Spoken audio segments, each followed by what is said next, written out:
Hey guys, welcome back to the channel, and if you're new here, welcome to the channel. This is Coach Dave.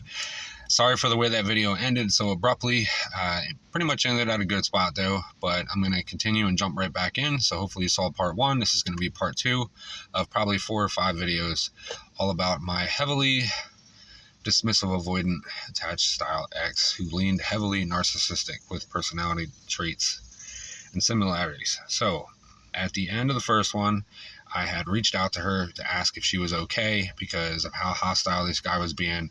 I just wanted to make sure, just as a person of who I am. That's just me. It's not that I, really wanted to talk to her because of what she did. And, I just knew she didn't even have to say anything. So she responds back to me by saying that she is completely and utterly embarrassed, as you should be. She doesn't even know what to say. Well, based off of what you did and what I know now, how avoidant of you to not know what to say. It's your favorite terminology, and I dealt with that so much in a relationship. So she didn't know what to say. She felt utterly embarrassed, and she told me that she was okay, but they did get into a big fight. Okay, I just said, I'm glad you're okay, and I left it at that. And then I didn't talk to her. She didn't talk to me the rest of the night, and it was just awkward at work, right? And this is one of the reasons they say don't date people that you work with. So very awkward for the next couple days, and I didn't really say anything to her. I just kept to myself, and then she texted me randomly and just said, hey, can we talk? And I didn't answer, and I let it go. And I wasn't trying to play any games. I wasn't playing this no contact stuff or anything like that. Delivery driver. So I wasn't trying to play any games or do anything like that, but I didn't want to talk to her, and the secure part of me was like, just make that known. But the other part of me was like, you know what? I don't even have to say that to her after what she did. It's just going to be more lies and manipulation. I don't feel like dealing with it. So I was kind of torn. And this is all about growth, doing the right thing. But just the way she acted, how it all went down, everything that was said, I just really didn't want to deal with it. So I waited 2 days. And I finally talked to her at work in person because, like I said, I don't like using the phone except to set dates or, just reminders or something like that. I don't just want to talk on the phone. I'm not a little kid anymore. So I told her right out, yeah, we can talk.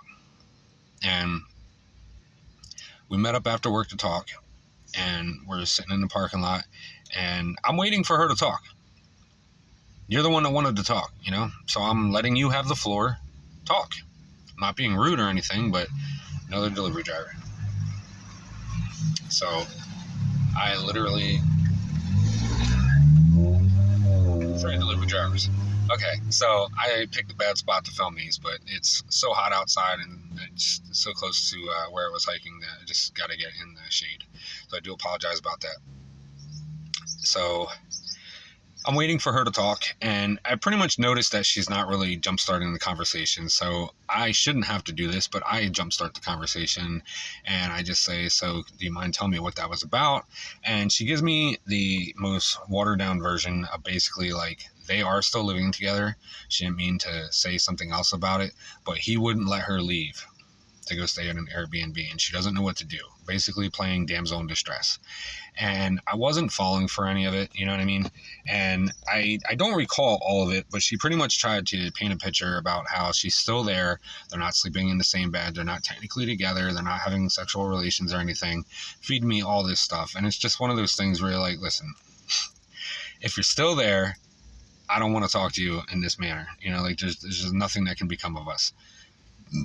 And I pretty much told her that. And I said, listen, if you want to leave this guy, then actually leave him. You're not going to use me to leave him, and you're not going to leave him for me. I'm not part of that. I don't want anything to do with that. Do it the right way if that's what you want to do, but leave me completely out of the equation. All right? Because that's only fair all around to everybody.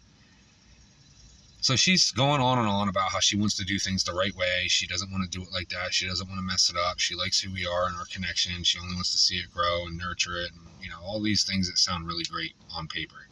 And I'm hearing it and I'm listening, but at the same time, I'm still keeping my guard up because of what happened. I'm not being stupid. I've had this girl pegged since day one. Everything that she did with all these other guys running around on the outside of the relationship, the way she completely shut down during that altercation, just all of it. So I was I was upfront with her, but, I kept it short. I was pretty vague, but I was blunt and to the point. I didn't sugarcoat anything. And she pretty much just told me she has to figure some things out. And I said, yeah, I think you do. So I said, like, we can be like friends, but it's not going to be like friends. Like, I'm not going to be your emotional support tool, and I'm not going to help you leave him. I'm not getting stuck in that situation. I want you to respect that. That's my boundary. And she agreed. At the time, she agreed. And like I said, we got along really well. A lot of things clicked. But at the same time, I just did not feel good about that situation. So fast forward, we start talking more and more, and, things are going good. She actually did get an Airbnb this time. She actually did. She proved it to me. She showed me. I'm thinking, all right, cool. This guy's out of the picture. He's not around. He's not texting her or anything. He's not bugging her. According to her, she blocked him. I'm not going to go through her phone. I took it at face value, but it's still early. You've been with this guy a little over 2 years, like, you don't just get over something like that in a month.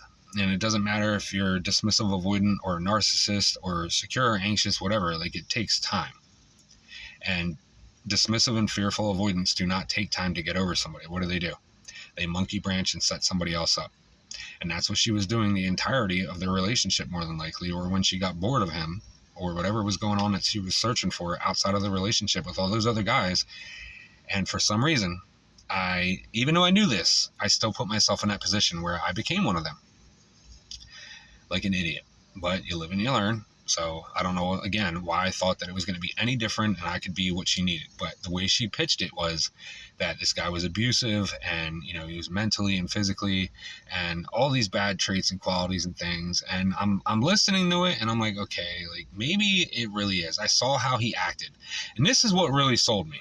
Okay?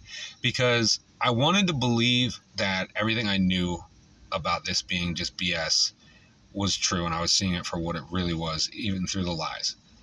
But then a big part of me was like, you know what, maybe she is in this situation, and that can happen, unfortunately.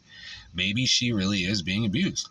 Well, she actually wiped off her makeup on this side of her face, okay, and was bruised from here all the way down, very badly.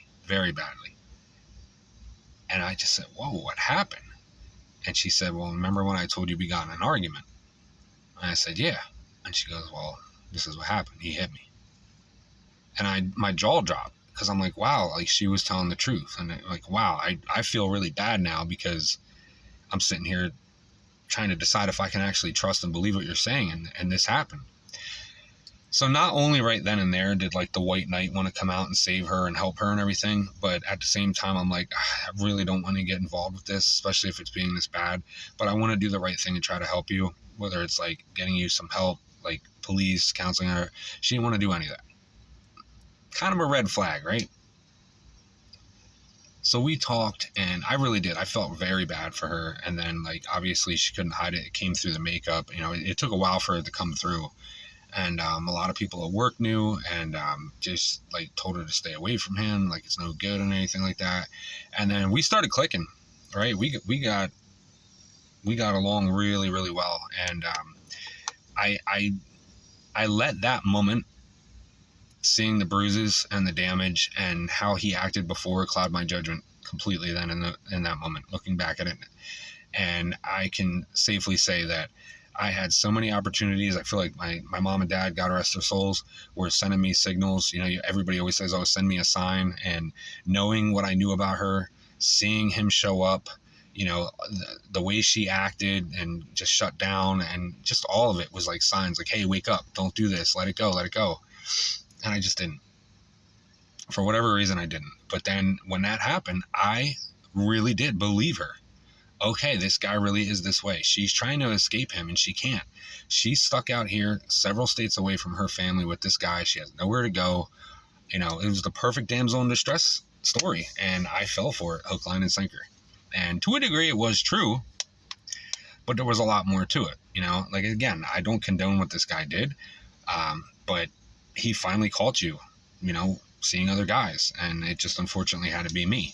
And even though nothing happened other than us just talking, you were still entertaining somebody else outside of the relationship, and that's why he acted how he did. Now, again, I don't condone him hitting you, But from what I knew at the time, like, this had been going on for a while with you entertaining other guys. You were seeking something that you weren't getting from him. And you were trying, like, he's with his soulmate with you. That's how he felt. And you're out there just running around trying to find yours while you're with him.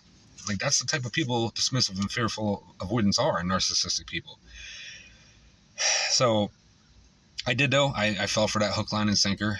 And our relationship just started exceeding, right? It started getting really good. And then, she came over and just kind of never left for like a week.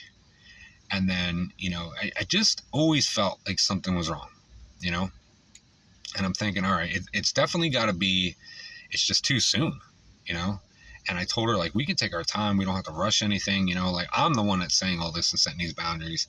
I wasn't putting a label on us. I wasn't trying to get us into a relationship. I'm leaving that up to her. We're moving at whatever pace she's comfortable with and I'm comfortable with. And then, things were going great, though. And sometimes it just felt like she wasn't there. Sometimes it felt like I was talking to two different people.